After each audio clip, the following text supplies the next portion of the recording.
Introduction to AWS Amplify DataStore.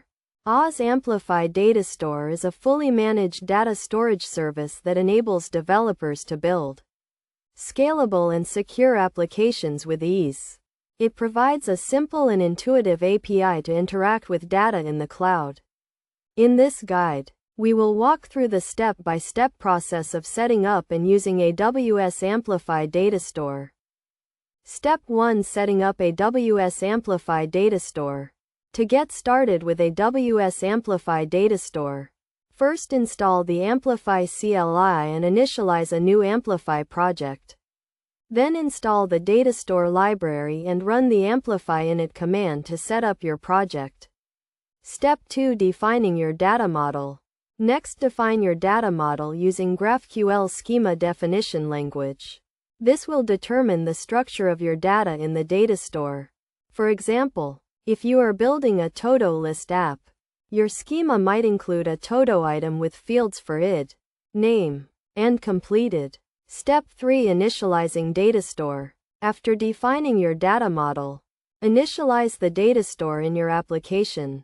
This will create a local copy of your data and synchronize it with the cloud when the user comes online. Step 4. Interacting with data. Once the DataStore is initialized, you can start interacting with your data using the DataStore API.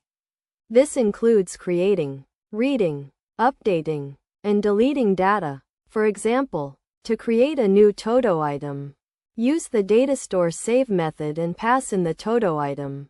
Step 5. Synchronizing data. When the user comes online, the DataStore will automatically synchronize the local data with the cloud. This ensures that the data is always up to date and consistent across all devices.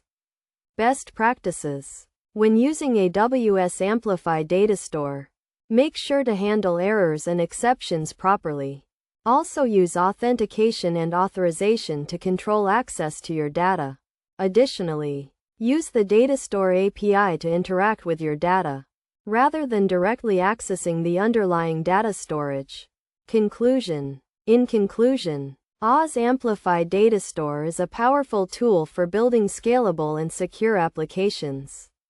By following these steps and best practices, you can easily set up and use DataStore in your application, and start building robust and scalable apps with ease.